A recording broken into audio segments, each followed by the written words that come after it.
আজ বৃহস্পতিবার ২৬শে কার্তিক ২০২৫ সালের ১৩ই নভেম্বর। মকর রাশি, মকর লগ্ন, ক্যাপ্রিকন সাইনের জাতক জাতিকাদের আজকের দিনটি কিন্তু এক প্রকার বেশ কাটতে চলেছে।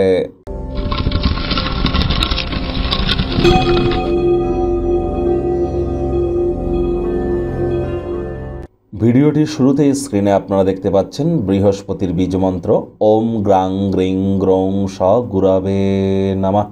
এটি সকাল দুপুর সন্ধ্যা ৩ বেলায় ১০৮ বার জপ করুন, অত্যন্ত উপকৃত হবেন।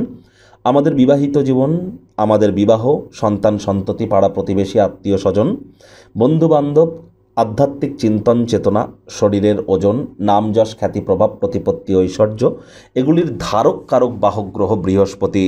আবার banking sector, financial sector, travel tourism industry, export import industry, spiritual industry এবং এর সাথে সাথে আমাদের টিচিং প্রফেশন, এডুকেশন ইন্ডাস্ট্রি সবই কিন্তু জুপিটারের কারক তত্ত্বের মধ্যেই পড়ে। আর বর্তমানে বৃহস্পতি সুদীর্ঘ ১২ বছর পর উচ্চস্থ হয়েছেন এবং তিনি কিন্তু সম্প্রতি বক্রিয় হয়েছেন, জুপিটার রেট্রোগ্রেডও হয়েছেন এবং অতিচারীও হয়েছেন। তাহলে খুব বৃহস্পতির বীজমন্ত্র জপ করুন, হলুদ রঙের বস্ত্র পরিধান করুন। আজ হলুদ রঙের জিনিস হতদরিদ্র গরিবদের মধ্যে গিফট বা দান করতে ভুলবেন না। কোনো মন্দিরে শরীরের ওজনকে ১০ দিয়ে গুণ করে তত গ্রাম আপনারা ছোলার ডাল দান করে দিন দিনের বেলা। এটি আপনাদের গুরুতত্ত্বকে বৃদ্ধি করবে, প্রোটেক্টেড থাকবেন। আর একই সাথে বলবো, যারা দীক্ষা নেননি ইমিডিয়েট দীক্ষা নিন। গুরু বিনা এ জীবন কিন্তু এক প্রকার অন্ধকার। ভাগ্যমিটার আজ আপনাদের বলছে 7 আউট অফ 10। ভাগ্য আপনাদের অনুকূলেই থাকবে। স্বাস্থ্য এবং অর্থ এই দুই ব্যাপারেই আপনাদেরকে একটু সাবধানতা অবলম্বন করেই চলতে হবে। বিশ্রাম নিন, কাজের ফাঁকে যতটা সম্ভব অতটা আরাম গ্রহণ করুন, ক্রোধকে নিয়ন্ত্রণে রাখুন। কায়িক পরিশ্রমের কারণে শরীরে ক্লান্তি আপনারা অনুভব করতেই পারেন।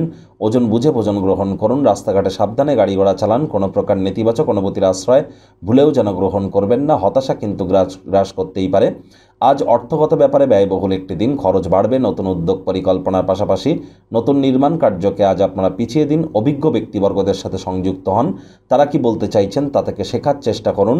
চাকরিজীবী যারা আছেন তাদের কিন্তু অফিসের পরিবেশ এক প্রকার ঠিকঠাক। বস কলিগদের সাথে ভাব ভালোবাসা বাড়বে। কর্মে গতি অনুভব করবেন। নিজের মেধা, দক্ষতা, ট্যালেন্টের দৌলতে প্রশংসার পাত্রপাত্রীও আপনারা কিন্তু হতেই পারেন। রাজনীতিবিদ যারা আছেন জনসংযোগ বৃদ্ধি করুন। সমাজে পপুলারিটিও আপনাদের বাড়বে। শিক্ষার্থী বিদ্যার্থীরা যে কোনো প্রকার পরীক্ষা প্রতিযোগিতায় সফলতা অর্জন করবেন। উচ্চশিক্ষার জন্য যারা বিদেশ যাত্রার কথা ভাবছিলেন, ভাগ্যদেবীও আজ আপনাদের পক্ষেই আছেন। সন্তান সন্ততি থেকে থাকলে তারাও তাদের কৃতিত্বের দ্বারা আপনাদেরকে গর্বিত অনুভব করাবে। হাউস ওয়াইফদের জন্য দিনটি এক প্রকার বেশ। প্রেমিক প্রেমিকা, স্বামী স্ত্রী উভয়ের ক্ষেত্রেই বলবো, ফুল ফুটুক আর না ফুটুক, আজ আপনাদের প্রেমের বাগানে বসন্ত। আজ অবিবাহিত যারা আছেন তাদের বিবাহের যোগও কিন্তু আসতেই পারে। অবসরকালীন সময় মাত্রা অতিরিক্ত এন্টারটেনমেন্ট ওরিয়েন্টেড ক্রিয়াকলাপ করে সময় যেন নষ্ট করবেন না। টেলিভিশন, মোবাইল, ল্যাপটপ, কম্পিউটারে সময়ের অতিরিক্ত সময় ব্যয় করাটা ঠিক কিন্তু হবে না। পরিবার পরিজনদের সাথে ভাব ভালোবাসা বাড়বে। সন্ধেবেলার সময় আয়েশ আমোদ প্রমোদ বিনোদনের মাধ্যমে দিনটি অতিবাহিত করতে পারেন। শত্রুপক্ষ বিরোধী পক্ষ একটু হলেও শক্তিশালী থাকছে। সজাগ দৃষ্টি বজায় রাখুন।